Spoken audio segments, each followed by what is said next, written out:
Hello everyone, कैसे आप सभी। उम्मीद करता हूँ कि आप अच्छे होंगे। तो जैसे आपने क्लास देखी, जो टॉपिक हमारा पॉलिटी में चल रहा है, ब्रिटिश ताज के शासनाधीन पारित अधिनियम, उसमें मैंने आपको 10 क्वेश्चन कराए।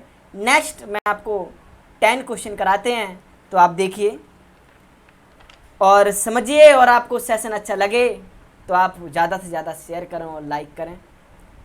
और मैं क्लास स्टार्ट करने से पहले कुछ पंक्तियां सुनाना चाहेंगे जो बहुत इम्पोर्टेंट हैं, और कह सकते हैं आपको जोश जुनून जज्बात भरेंगी।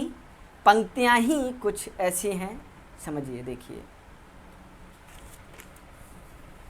किसी महान शायर ने कहा है कि खुद ही को कर बुलंद इतना, खुद ही को कर बुलंद इतना, हर तकदीर से पहले खुदा बंदे से खुद पूछे कि बता तेरी रजा क्या है। ये पंक्तियां आपको समझ में आई होंगी। क्या है कि खुद ही को कर बुलंद इतना, हर तकदीर से पहले खुदा बंदे से खुद पूछे कि बता तेरी रजा क्या है। तो ये समझ में आई होंगी आपको। हम अब आपको क्लास स्टार्ट कर रहे हैं। देखिए, क्लास 11th नंबर क्वेश्चन है, स्क्रीन पे आ गया है। क्या है, देखिए ये क्वेश्चन है, निम्नलिखित में से किस अधिनियम द्वारा संवैधानिक निरंकुशता का सिद्धांत प्रवर्तित किया गया। क्या है, क्या है क्वेश्चन। 11 नंबर क्वेश्चन है, निम्नलिखित में से किस अधिनियम द्वारा संवैधानिक निरंकुशता का सिद्धांत प्रवर्तित किया गया। क्या है, ऑप्शन सी। क्या है, 1935 का भारत सरकार अधिनियम। और ये इंपॉर्टेंट क्वेश्चन है, MPPCS प्री 2017 में क्वेश्चन आया, 2017 में क्वेश्चन आया हुआ है। इंपॉर्टेंट क्वेश्चन है। अब जानिए इस क्वेश्चन का आंसर है तो ठीक क्यों है, इसके पीछे रीजन क्या है। देखिए, संवैधानिक निरंकुशता का सिद्धांत भारत सरकार अधिनियम 1935 द्वारा प्रवर्तित किया गया। यह अधिनियम ब्रिटिश संसद द्वारा सर्वाधिक विस्तृत अधिनियम था। साथ ही यह भारत के लिए तैयार संवैधानिक प्रस्तावों में से सबसे जटिल दस्तावेज था। इसी अधिनियम में भारत संघ की स्थापना, संघीय न्यायपालिका, केंद्र और राज्य के मध्य शक्तियों का विभाजन आदि व्यवस्था की गई। क्लियर। तो आपको ये क्लियर हुआ होगा।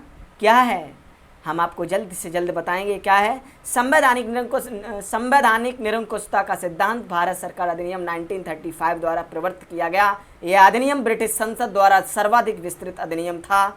साथ ही यह भारत के लिए तैयार संवैधानिक प्रस्तावों में सबसे जटिल दस्तावेज था। इसी अधिनियम में भारत संघ की स्थापना, संघीय न्यायपालिका, केंद्र और राज्यों के मध्य शक्तियों का विभाजन आदि की व्यवस्था की गई थी। क्लियर। तो ये क्वेश्चन का आंसर आपको क्लियर हुआ होगा। नेक्स्ट क्वेश्चन देखिए, 12 नंबर क्वेश्चन। क्या है, भारत के संविधान में केंद्र और राज्यों के बीच किया गया शक्तियों, यहाँ शक्तियों लिखा हुआ है, ठीक है, शक्तियों का विभाजन इनमें से किस में लिखित योजना पर आधारित है। समझ, शक्तियों यहाँ पे कर लेना करेक्शन। ओके,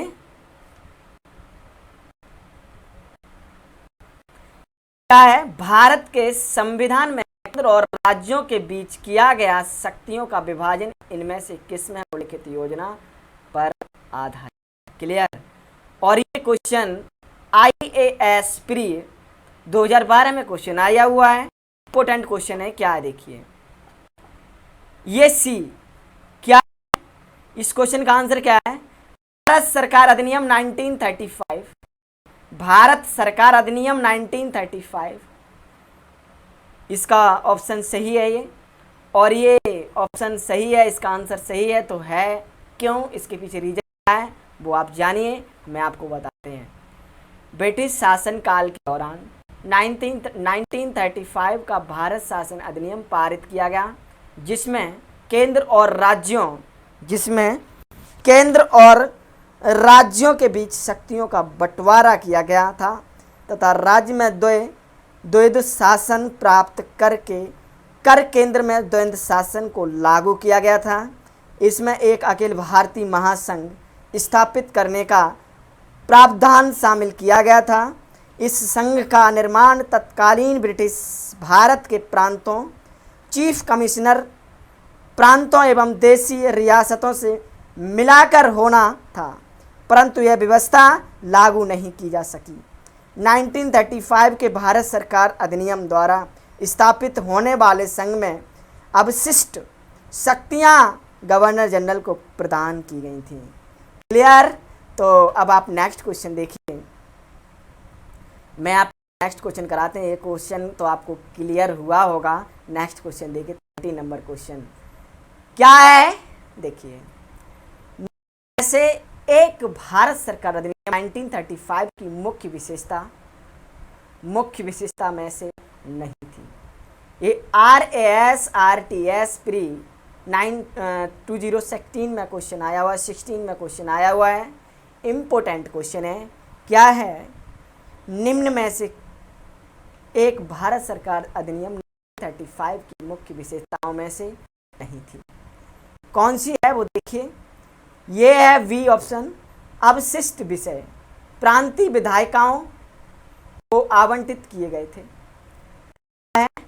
अवशिष्ट विषय विधायिकाओं को आवंटित किए गए थे। क्लियर? तो इसके पीछे रीजन जो मैंने अभी आपको बताया, ब्रिटिश शासन काल के दौरान 1935 का भारत शासन अधिनियम पारित किया गया था, तो वही है, उसी से रिलेटेड है क्वेश्चन। तो अब आप नेक्स्ट क्वेश्चन देखिए, 40 नंबर क्वेश्चन है। एक संघीय व्यवस्था और केंद्र में द्वैध शासन भारत में लागू किया गया था। यूपीपीसीएस प्री 2013 में क्वेश्चन आया हुआ है। इंपोर्टेंट क्वेश्चन है। अब आप सोच रहे होंगे कि क्वेश्चन आप यूपीपीसीएस, IAS, RAS ऐसे क्वेश्चन करा रहे हैं, लेकिन ये भी क्वेश्चन SSC CGL में आए हुए क्वेश्चन है। ठीक है, तो इसलिए आप थिंक हमेशा अपनी पॉजिटिव रखें। तो ये ना सोचें कि IAS PCS के क्वेश्चन आप करा रहे हैं, नहीं, ये क्वेश्चन हर एग्जाम में आने वाले हैं। SSC CGL में भी ये क्वेश्चन आने वाले हैं, ये और आए हुए क्वेश्चन है ये। क्लियर? तो डेट और भी थी, लेकिन मैंने सिर्फ यही नोट करवाई। ठीक है, तो अब आप 40 नंबर क्वेश्चन का आंसर जानिए क्या है। 1935 के अधिनियम द्वारा, क्या है? 1935 के अधिनियम द्वारा, ये भी उसी से रिलेटेड है जो मैंने आपको अभी उस क्वेश्चन की 12 नंबर क्वेश्चन की थ्योरी जो भाषा कराई थी मैंने, उसी से रिलेटेड है। तो हमें बताने की ज़रूरत नहीं है, लेकिन हम बता रहे हैं आपको। क्या है? ब्रिटिश शासनकाल के दौरान 1935 का भारत शासन अधिनियम पारित किया गया, जिसमें केंद्र और राज्यों के बीच शक्तियों का बंटवारा किया गया था तथा राज्य में द्वैध शासन प्राप्त करके कर केंद्र द्वैध शासन को लागू किया गया था। इसमें एक अखिल भारतीय महासंघ स्थापित करने का प्रावधान शामिल किया गया था। इस संघ का निर्माण तत्कालीन ब्रिटिश भारत के प्रांतों, चीफ कमिश्नर प्रांतों एवं देशी रियासतों से मिलाकर होना था, परंतु यह व्यवस्था लागू नहीं की जा सकी। 1935 के भारत सरकार अधिनियम द्वारा स्थापित होने वाले संघ में अवशिष्ट शक्तियां गवर्नर जनरल को प्रदान की गई थी। क्लियर? तो ये क्वेश्चन का आंसर आपको क्लियर हुआ होगा। नेक्स्ट क्वेश्चन जानिए क्या है। अखिल भारतीय महासंघ स्थापित करने का प्रावधान शामिल किया गया। क्या है? अखिल भारतीय महासंघ स्थापित करने का प्रावधान शामिल किया गया था। कब? जानिए क्या है। भारत सरकार अधिनियम 1935 के तहत। क्लियर? क्या है? अखिल भारतीय महासंघ स्थापित करने का प्रावधान शामिल किया गया था। भारत सरकार अधिनियम 1935। क्लियर? इसके पीछे रीजन जो मैंने आपको बताया 12 नंबर क्वेश्चन में, तो वही रीजन है। क्या है? जानिए, रीजन भी जानिए, मैं आपको निश्चित ही आपको समझाएंगे, बताएंगे क्या है। और ये क्वेश्चन का आंसर ठीक है तो है क्यों, इसके पीछे रीजन क्या है वो जानिए। ब्रिटिश शासन काल के दौरान 1935 का भारत शासन अधिनियम पारित किया गया जिसमें केंद्र और राज्यों के बीच शक्तियों का बंटवारा किया गया था तथा राज्य में द्वंद्व शासन प्राप्त कर केंद्र में द्वंद्व शासन को लागू किया गया था। इसमें एक अखिल भारतीय महासंघ स्थापित करने का प्रावधान शामिल किया गया था। इस संघ का निर्माण तत्कालीन ब्रिटिश भारत के प्रांतों एवं देशी रियासत से मिलाकर होना था, परंतु यह व्यवस्था लागू नहीं की जा सकी। 1935 के भारत सरकार अधिनियम द्वारा स्थापित होने वाले संघ में अवशिष्ट शक्तियां गवर्नर जनरल को प्रदान की गई थी। क्लियर? तो इस क्वेश्चन का आंसर आपको क्लियर हुआ होगा। अब आप नेक्स्ट क्वेश्चन देखिए, 16 नंबर क्वेश्चन है। देखिए क्या है 16 नंबर क्वेश्चन।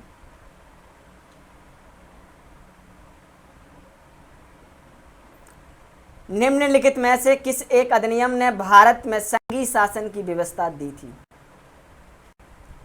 निम्नलिखित में से किस एक अधिनियम ने भारत में संघीय शासन की व्यवस्था दी थी?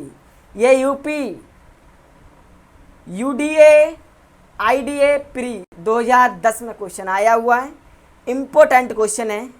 देखिए क्या है क्वेश्चन का आंसर, सी। भारत सरकार अधिनियम 1919 में क्वेश्चन आया हुआ है, इंपॉर्टेंट क्वेश्चन है। सॉरी मैंने आपको बताया ऑप्शन, ये आंसर क्या है, भारत सरकार अधिनियम 1919 ऑप्शन सही है, आंसर क्वेश्चन का सही है ये, और ये सही है। तो मैंने आपको रीजन बता दिया, 12 क्वेश्चन का ही इसमें भी रीजन है क्योंकि 1919 की बात है, ठीक है। तो प्रयुक्त प्रश्न की व्याख्या देखें। क्लियर? तो नेक्स्ट 17 क्वेश्चन नंबर, 1935 के अधिनियम द्वारा स्थापित संघ में अविशेष शक्तियां किसको दी गई थी? 1935 के अधिनियम द्वारा स्थापित संघ में अविशेष शक्तियां किसको दी गई थी? क्या है ऑप्शन सी, गवर्नर जनरल को। क्या आंसर? यूपीसीएस मेंस 2008 में क्वेश्चन आया हुआ है, इंपॉर्टेंट क्वेश्चन है, मेंस की बात कर रहा हूं मैं, उसमें क्वेश्चन आया हुआ है। क्या है? गवर्नर जनरल को। क्लियर? अब 17 नंबर क्वेश्चन है, इसमें भी वही रीजन है जो मैंने आपको बताया ऊपर। तो नेक्स्ट क्वेश्चन अब आप जानिए, 18 नंबर क्वेश्चन। निम्नांकित में से कौन सा एक भारत शासन अधिनियम 1935 में स्वीकार किया हुआ महत्वपूर्ण और स्थायी अवयव नहीं है? ये भी क्वेश्चन आया हुआ है, यूपीपीसीएस मेंस 2010 में क्वेश्चन आया हुआ है, इंपॉर्टेंट क्वेश्चन है। क्या है? निम्नांकित में से कौन सा एक भारत शासन अधिनियम 1935 में स्वीकार किया हुआ महत्वपूर्ण और स्थायी अवयव नहीं है? देश के लिए लिखित संविधान। क्लियर? क्वेश्चन का आंसर, तो इसके पीछे रीजन क्या है? आंसर ठीक है तो है क्यों, इसके पीछे रीजन देखिए, जानिए और समझ। भारत शासन अधिनियम 1935 में देश के लिए लिखित संविधान का उल्लेख नहीं। भारत के लिए संविधान का सर्वप्रथम उल्लेख क्रिप्स मिशन में किया गया था। अन्य तीनों विकल्प भारत शासन अधिनियम 1935 में समाहित थे। क्लियर? तो जानिए, आप समझ में आ गया होगा। सुनिए, भारत शासन अधिनियम 1935 में देश के लिए लिखित संविधान का उल्लेख नहीं था। भारत के लिए संविधान का सर्वप्रथम उल्लेख क्रिप्स मिशन में किया गया था। अन्य तीनों विकल्प भारत शासन अधिनियम 1935 में समाहित थे। क्लियर? नेक्स्ट क्वेश्चन जानिए। नेक्स्ट क्वेश्चन 19 नंबर क्वेश्चन है। क्या है? 1935 का गवर्नमेंट ऑफ इंडिया एक्ट क्यों महत्वपूर्ण है? 1935 का गवर्नमेंट ऑफ इंडिया एक्ट क्यों महत्वपूर्ण है? ये UP lower sub inspector, UP lower सब प्री 15 में क्वेश्चन आया हुआ है, इंपोर्टेंट क्वेश्चन है। तो इस क्वेश्चन का आंसर क्या है? ए। क्या है? ए। क्या है? यह भारत संविधान का प्रमुख स्रोत है। क्या बात है, क्वेश्चन बहुत इंपॉर्टेंट क्वेश्चन है। यह भारतीय संविधान का प्रमुख स्रोत है। क्लियर? अब इसके पीछे रीजन जानिए, क्या रीजन है और क्यों ठीक है ये क्वेश्चन का आंसर। भारत का वर्तमान संवैधानिक ढांचा बहुत कुछ 1935 के अधिनियम पर आधारित है। 1935 के मुख्य उपबंध इस प्रकार हैं। नंबर 1 संघात्मक सरकार की स्थापना, नंबर 2 केंद्र में द्वंद्व शासन की स्थापना, और नंबर 3 प्रांतों में द्वंद्व शासन के स्थान पर स्वायत्त शासन की स्थापना, नंबर 4 द्विसदनीय केंद्रीय विधानमंडल, नंबर 5 प्रांतीय शासन व्यवस्था, नंबर 6 प्रांतीय विधानमंडल, नंबर 7 केंद्र एवं प्रांतों में शक्तियों का विभाजन, तथा नेक्स्ट नंबर फेडरल न्यायालय की स्थापना आदि। क्लियर? तो ये क्वेश्चन का आंसर आपको क्लियर हुआ होगा। नेक्स्ट क्वेश्चन, अब इस क्लास का, इस टॉपिक का लास्ट क्वेश्चन है, निम्नलिखित अधिनियमों में से किस अधिनियम के फलस्वरूप बर्मा भारत से अलग हुआ? निम्नलिखित अधिनियमों में से किस अधिनियम के फलस्वरूप बर्मा भारत से अलग हुआ? इस क्वेश्चन का आंसर क्या है? सी, गवर्नमेंट ऑफ इंडिया एक्ट 1935। ये यूपी पीसीएस मेंस 2011 में क्वेश्चन आया हुआ क्वेश्चन है, government of India act 1935। Clear? तो इसके पीछे रीजन जानिए, इस क्वेश्चन का आंसर क्यों ठीक है। देखिए, गवर्नमेंट ऑफ इंडिया एक्ट 1935 के प्रावधानों के अनुरूप वर्ष 1937 में वर्मा को भारत से अलग किया गया था। बहुत इंपॉर्टेंट क्वेश्चन है, वेरी वेरी इंपॉर्टेंट क्वेश्चन है। तो आप निश्चित ही इस रीजन को जरूर लिखें, तो आप जरूर नोट करें। क्या है? गवर्नमेंट ऑफ इंडिया एक्ट 1935 के प्रावधानों के अनुरूप वर्ष 1937 में वर्मा को भारत से अलग किया गया था। तो आपको 20 क्वेश्चन मैंने आपको इस टॉपिक में कराए। क्या है टॉपिक था मेरा? टॉपिक मेरा था ब्रिटिश ताज के शासनाधीन पारित अधिनियम। ये फिनिश टॉपिक हो गया। मैंने 20 आपको क्वेश्चन कराए और 20 के 20 क्वेश्चन एग्जाम में आए हुए क्वेश्चन हैं। तो आपको क्लास अगर अच्छी लगे तो लाइक करें और ज़्यादा से ज़्यादा शेयर करें। ये आपका ही चैनल है, इसे सब्सक्राइब करें, बेल आइकन दबाएं जिससे कि हर वीडियो का नोटिफिकेशन मिले। तो आप खुश रहिए। Very very thank you so much.